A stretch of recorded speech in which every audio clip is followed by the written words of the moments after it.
In a busy garage in the heart of New York, a 20-year-old black mechanic is hard at work when a Hell's Angel, covered in tattoos and wearing a leather jacket, rushes in begging for urgent repairs so he can reach his injured daughter in the hospital. While the entire shop turns its back on the man, the young mechanic steps in to help and is fired by his manager. What he doesn't know? The biker is the CEO's brother, and what happens next will shock everyone. Before we dive into this story, let us know where you're watching from. We love to hear your thoughts. The morning rush in downtown Manhattan buzzed like a well-oiled machine. Cars jammed the street outside the auto garage on 54th and Lexington, horns blaring, construction humming from nearby buildings. Inside the garage, fluorescent lights flickered over rows of steel tool chests and cars hoisted mid-air. The air smelled of gasoline, old rubber, and burnt coffee. Mechanics moved lazily, laughing over crude jokes and sipping from oversized mugs as the day dragged forward. But not Malik. At just 20, Malik stood out, not only because of his youth, but because he worked like his life depended on it. He had deep brown skin, close-cropped hair, and arms defined from years of turning wrenches. He wore a grease-streaked navy blue jumpsuit with his name embroidered over the chest. Sweat clung to his temples even in the morning chill. While others chatted and checked their phones, Malik was on his back under a '22 Ford Explorer, fixing a bent axle without a word. People noticed him, but not the way he deserved. "Hey, someone tell Junior to grab my wrench. Chop chop, rookie," one of the senior techs barked, tossing a rag in Malik's direction. Another chimed in with a smirk. "Bet he's good with his hands. Comes from a long line of folks who did manual labor, if you know what I mean." Laughter erupted. No one flinched. Malik clenched his jaw, rolled out from under the vehicle, and walked to the tool wall in silence. This wasn't the first comment. It wouldn't be the last. Every day, subtle jabs about his skin, his age, where he was from. The manager didn't say much, unless Malik missed a deadline. Then he was right there, raising his voice, calling him kid in front of customers. Still, Malik kept going, not because he liked the treatment, but because he had no choice. His mom worked night shifts at a nearby hospital. Bills didn't pay themselves. He had dreams. Big ones. Maybe, one day, run his own garage, hire guys like himself. But dreams didn't mean much here, not when you're young, not when you're black. This garage ran on hierarchy, unspoken rules, and in that system Malik was always at the bottom, not because he lacked skills. He was probably the sharpest tech in the shop, but every time he stepped up, someone stepped on him, and every time he spoke out, he got a warning. So Malik worked. Quietly, determinedly, watching, waiting. And he had no idea that today, the day that started like any other, was going to change everything. It was nearly 10:30 a.m. when the shop door creaked open again. The chime above it let out a weak ding, drowned by the buzz of an impact wrench in the back. No one turned to look, no one cared. But Malik noticed. From beneath the raised hood of a Dodge, he caught a glimpse. A large man stepping inside with heavy boots, a leather jacket worn thin at the elbows, and thick tattoos creeping up his neck like dark vines. He looked out of place, not because of his clothes, but because of the way he moved, fast but careful, like a man searching for something or trying not to break. The man's face was flushed, his eyes darting across the room, scanning every mechanic, every desk. His breathing was fast and shallow, but not angry, more like panicked. The word Hell's Angel stitched in red and white across the back of his jacket drew quiet, judging glances from the corner of the room. A few customers near the waiting area shifted uncomfortably. One of them, a man in a suit holding a coffee, leaned to his wife and whispered, "Jesus, what's he doing here?" The biker stepped up to the counter and spoke, quick, breathless. "Car died just outside. I need help. My daughter, she had an accident. She's in the ER uptown. I need to get there, fast." His voice cracked, not with aggression, but desperation. "Please, just need a jump or a fix, whatever gets me out of here." The receptionist, a woman named Kim, with nails long enough to tap her phone while she typed, didn't even lift her eyes. "Take a seat," she said flatly. "Someone will get to you, but I really don't have time to wait." "Sir, everyone here's got somewhere to be," she snapped back. Behind him, two guys in line rolled their eyes. "Should have called an Uber," one muttered. Another customer actually stood and started walking toward the door. "I don't feel safe with that guy around. Look at him, tatted up, pacing like a maniac." The biker turned slightly, as if realizing for the first time he wasn't just being ignored. He was being rejected, labeled, a threat. He stepped away from the counter, rubbing his hand over his face, glancing back toward the street like he was deciding whether to run or shout or cry. He took a step toward the door, defeated, fishing his phone from his pocket to call a cab, when a voice cut through the hum of judgment. "Hey, wait up." The biker turned. Malik was standing beside the workbench, holding a bottle of water in one hand and wiping his hands on a rag with the other. "What kind of car?" Malik asked, calm, like it was just another job. "A Yamaha Cruiser. Something's off with the ignition, won't crank. I parked it right out front." "Cool. Mind if I take a look?" Malik walked toward him without waiting for an answer and offered the water. "You look like hell, man." The biker blinked, hesitated, then took the bottle. "Thanks, Yeah, my kid, she took a fall. Internal bleeding or something. The hospital's all the way across town." Malik crouched by the bike, eyes scanning quickly. "I can take a shot at it. Might be something simple. You got time to wait, like 10 minutes? 10 minutes I'll take," the man said, almost whispering. From behind them, a sarcastic voice rang out. "Look at Malik, playing captain, save a biker." Malik didn't turn. Didn't answer. He just reached into his toolbox, methodical, and got to work. But inside his heart thudded, not from fear, but from the weight of everything around him. He knew exactly what was happening. The glares, the whispers, the distance people kept. It was familiar, too familiar. He had lived it since he was old enough to be followed through a store, or asked if he really worked here. He wasn't helping this man because he pitied him. He was helping because he understood him. But while Malik worked, the tension thickened. The biker stayed near, watching. Even in his panic, he kept checking over his shoulder, wary of being asked to leave again. The other techs ignored them now, but the air was thick with judgment, like a fuse waiting to light. Then came the footsteps. Heavy, sharp. Ms. Karen, the shop manager. Late 40s, shaved head, and a permanent scowl like he was auditioning for a role in a bad cop show. He spotted the biker, then Malik, then the tools on the ground. "Face? What the hell is this?" Malik stood, slowly, just helping him out, quick fix. "I didn't ask for an essay, Malik. Who told you to work on that bike?" "No one.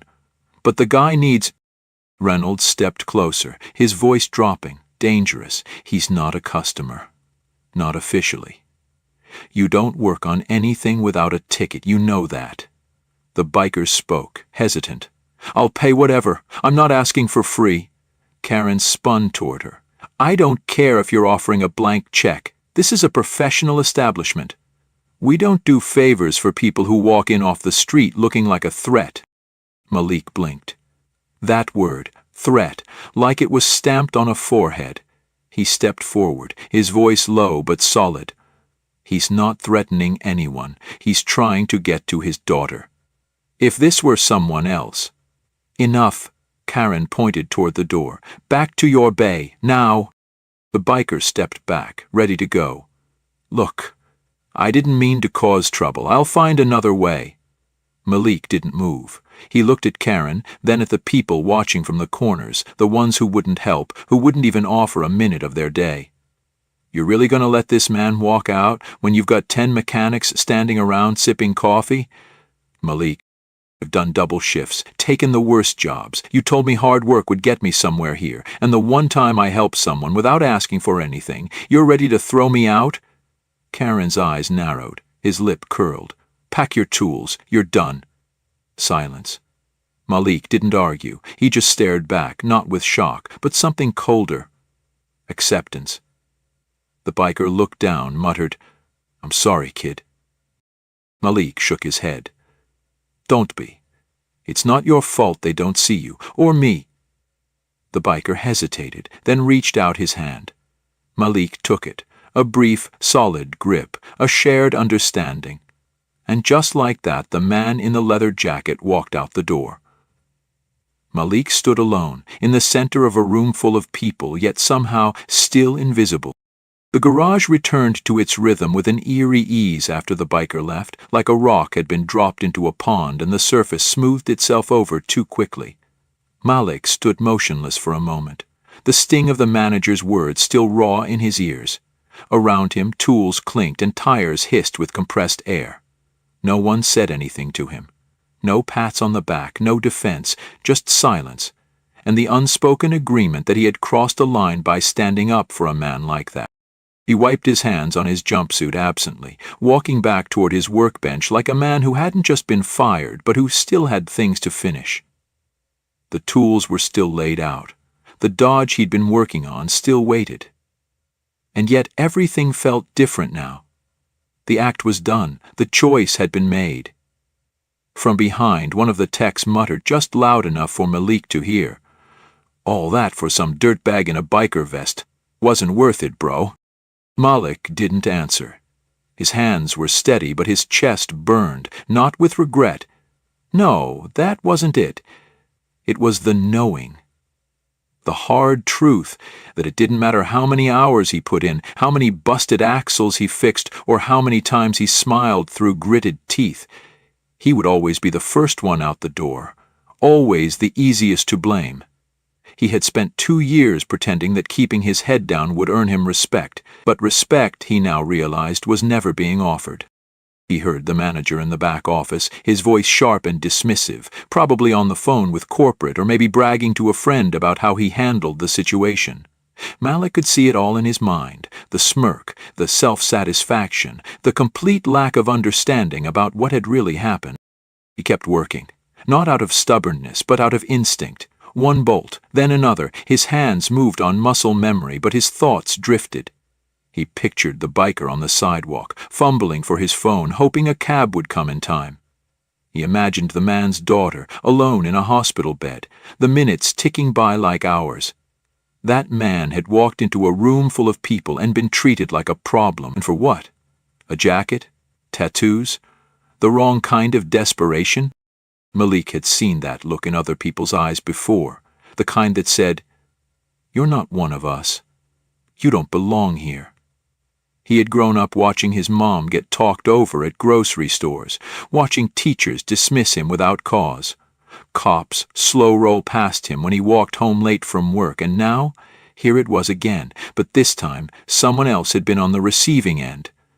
Someone who on paper should have never had anything in common with Malik, and yet they had everything in common in that moment. "Yo," Cam called from the desk. "You gonna stand there all day? Karen said you're out." Malik looked up, and for a second he wanted to say something. To challenge the system, to scream. But what would it change? These people had already made up their minds. So instead he nodded once calmly and returned to the back to grab his things. The locker room smelled like old sweat and rubber. Malik opened his locker slowly, the hinges squealing like they hadn't been greased in years. He tossed his gloves inside, unzipped his jumpsuit halfway, and took a long breath.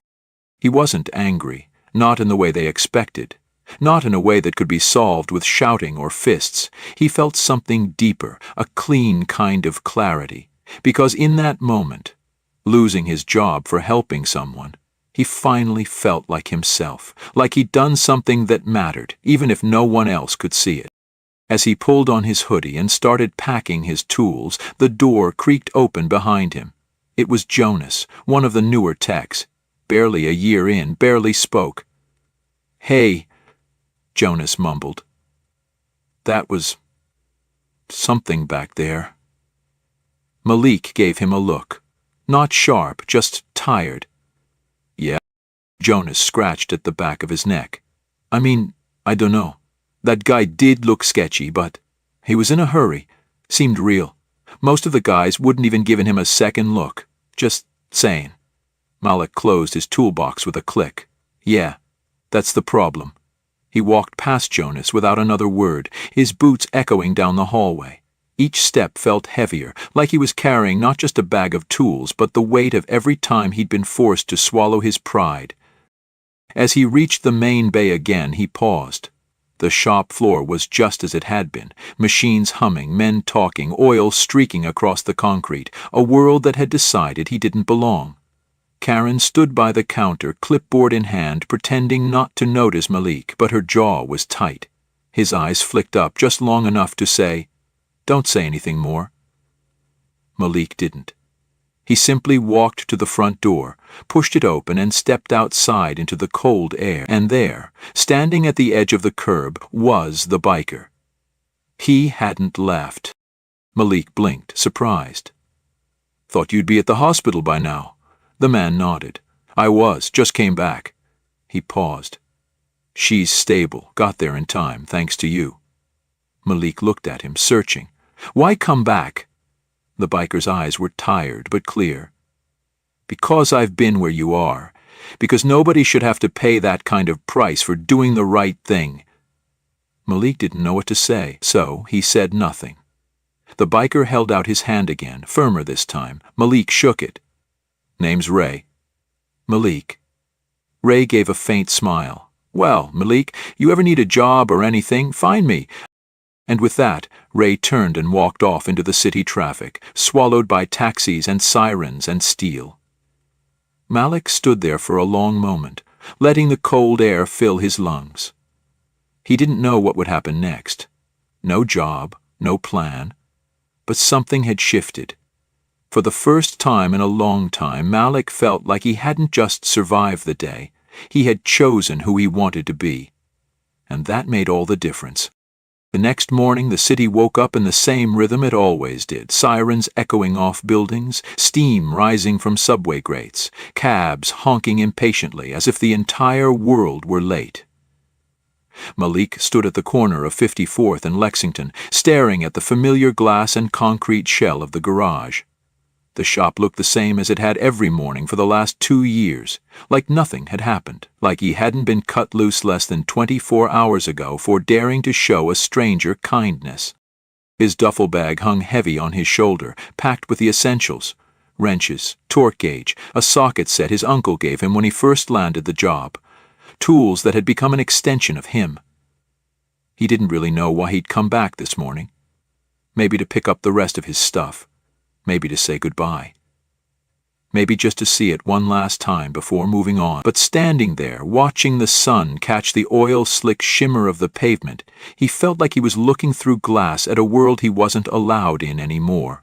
He pushed the door open quietly, half expecting someone to shout at him, tell him he didn't belong here. But the room barely noticed him. Kim was typing behind the desk, chewing gum so loud it popped between every few words of her phone call. The techs were back at their stations, heads down, same banter echoing off the walls. Like yesterday had been erased, like his voice had never risen, like his choice had never been made. He made his way toward the back hallway. No one stopped him. No one even looked up. The locker room was cold and dim, and the same flickering light overhead buzzed with the same tired whine. Malik crouched and opened his locker. The rest of his tools were there, neatly lined in foam trays he had cut himself to fit. He ran his fingers across the metal edges. Each piece had a memory. Tight spots, long nights, that one afternoon when he rebuilt an entire alternator because the replacement hadn't arrived. He started packing slowly. Outside the door, someone laughed. Then another voice answered with something about new rules and cleaning up the place. Malik's shoulders tensed. He knew that tone. They weren't talking about the floor. He zipped the bag shut and sat on the bench for a minute longer than necessary. The weight of everything hit a little harder in that small, quiet space. This place had been more than a job. It had been the promise of something more. Stability, respect, a future. And now it was gone. Because he couldn't keep his mouth shut. Because he'd helped someone who didn't look right. And yet, he didn't feel regret. Just a raw ache of something heavier. The door creaked. Footsteps entered. He didn't look up. "You here to cause more drama?" Karen. Her voice was smug but not loud, almost cautious. Malik stood, slung the duffel over his shoulder. Just picking up my things. Right. Karen crossed her arms. You could have had a solid future here, kid, if you'd just learned to follow protocol. You think acting like some social justice hero earns you something? I wasn't trying to be a hero. Malik's voice was calm, but there was steel beneath it. I was trying to be human. Reynolds scoffed. You millennials think respect is handed out like candy. Newsflash, nobody gives a damn how good your heart is if you can't follow orders. I followed every order for 2 years, Malik said, stepping forward. I worked harder than anyone in this place. I stayed quiet, I took the jokes, and you still saw me as disposable. Karen opened her mouth, but Malik walked past her, not waiting for the argument. There was nothing left to say. As he pushed back into the main shop floor, a few heads turned this time, just for a second, just long enough to acknowledge his presence. Or maybe his absence. Kim looked up as he passed the counter. You forget something? No, Malik replied, adjusting his bag. Just needed to see it one last time. The bell above the door jingled softly as he stepped out into the crisp morning. The city moved around him without pause, people rushing past, clutching coffee cups, barking into phones. Everyone was busy being someone. He walked for blocks with no clear destination, past construction zones, delis and dry cleaners, past corners he and his mom used to wait at when she had just started working nights and he was still in high school, too scared to sleep until she got home. His feet eventually carried him to a park bench across from the hospital, where Ray had said his daughter was. He didn't even know why. Maybe he wanted to make sure the man had made it. Maybe he needed to anchor yesterday in something real. He sat there, elbows on knees, watching taxis unload patients, doctors in scrubs sipping energy drinks, parents juggling bags and fear. His phone buzzed once in his pocket. He pulled it out. A message from Jonas. They moved someone else into your bay, just so you know. Malik didn't answer. He powered the phone down and slid it back into his pocket. He leaned back, letting the sun find his face, and breathed. The day was colder than he liked, but for the first time in a long while, he didn't feel small. He felt free, untethered. It was terrifying, but it was honest. Somewhere deep inside, a quiet pride stirred. Because in a world that often rewarded cruelty, he had chosen compassion, and even if no one had applauded, even if it cost him his paycheck, his schedule, the rhythm of his life, he had done what he knew was right, and that was worth something. Maybe not to the world, but to himself, and for now, that was enough. By late afternoon, Malik had made peace with the idea that this chapter of his life was over. He hadn't found clarity sitting on that park bench, but something had settled inside him, a steadiness, maybe even a sense of relief. He hadn't just walked out of that garage yesterday. He'd walked away from a version of himself that had been trying too hard to fit into a space that never wanted him in the first place. Still, endings never came without their weight. As he walked home with his duffel bag tugging at his shoulder, his mind ran through the same questions over and over. What now? Where to go next? Who would take a chance on a 20-year-old black mechanic who got fired for talking back? When he reached his apartment building in Harlem, a narrow 5-story walk-up with peeling paint and creaky stairs, he expected to disappear into a long night of searching job boards and eating leftovers with his mom, but instead he found a note taped to his door. His name was scrawled in black marker, and the handwriting was rushed but neat. Come back to the shop, right now, CEO. Malik stared at it for a moment, half convinced it was a joke. But it wasn't the kind of prank his neighbors would pull, and no one at the garage had that kind of handwriting. His gut tightened, part curiosity, part apprehension. He hesitated just long enough to change his shirt, then grabbed his keys and headed back out, heart thudding with something that felt dangerously close to hope. The sun was dipping below the skyline by the time he reached the garage. From the outside, everything looked as normal as it had that morning. But inside, something had shifted. The lobby lights were brighter, and the energy had changed, quieter, tenser. Mechanics weren't lounging or laughing. They stood clustered near the entrance to the office hallway, whispering in tight circles, eyes darting like they were waiting for something big to drop. Before Malik could ask, the double doors to the conference room opened and a voice called out firm and direct, "Malik Brown, come in." He recognized the voice. Mr. Ellison, the CEO of the entire garage chain. He'd seen him twice before, both times from a distance during site visits when the whole shop was polished up like a showroom. Ellison was a tall, composed man in his 50s, always in pressed slacks and leather shoes that never seemed to touch dust. But today he wasn't wearing a suit. Today, he was in jeans, sleeves rolled, and his face looked like someone who hadn't slept. Malik stepped inside. The room smelled of coffee and tension. At the far end of the table stood Ray, the biker, his leather jacket hanging off the back of a chair, arms crossed, expression unreadable. Malik froze, unsure what this meant, but Ray gave a faint nod. Not a smile, just a gesture that said, "You're good. I got you." Ellison gestured for Malik to take a seat. "You've had quite a week, I hear." Malik sat slowly, his voice cautious. "Didn't expect to be back." Ellison leaned forward, clasping his hands on the table. "Yesterday, a man walked into one of my shops, and most of my staff treated him like a criminal. A threat. They judged him on how he looked, not why he was there.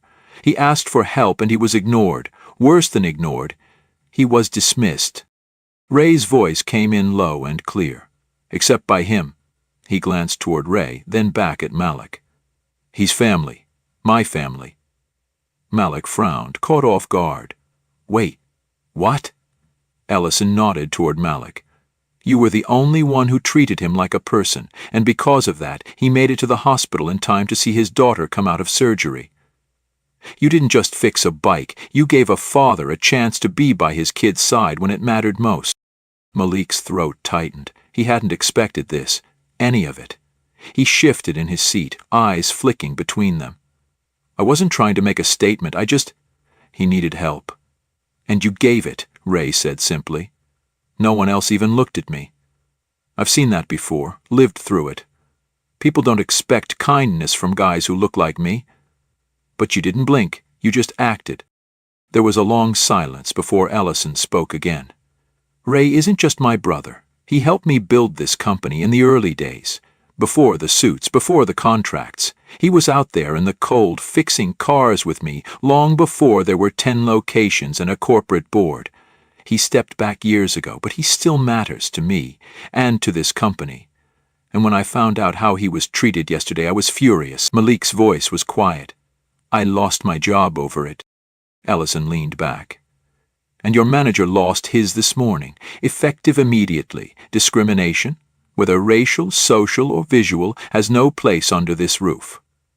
Malik blinked, stunned. "Wait, seriously?" Ray smiled for the first time, a small, crooked thing full of grit. "You paid a price for doing the right thing, time someone else did too." Ellison stood, walking to a small folder on the desk. "Malik, I've reviewed your record. Your performance is among the top 5% of every shop we own. You've never had a single formal complaint, and every customer you've touched left happy. That's not common at your age." He slid the folder forward. "We're offering you a promotion. Lead technician for this location, pay increase, benefits, a team of your own, and we'll be working with you directly to make sure this shop reflects the values we claim to stand for." Malik stared at the papers, overwhelmed. The room blurred slightly at the edges. For a moment he couldn't speak. Ray broke the silence. "I don't wear suits. I don't shake hands unless I mean it. But I meant it when I said what you did mattered. You saw me. And today I wanted to make sure you're seen too."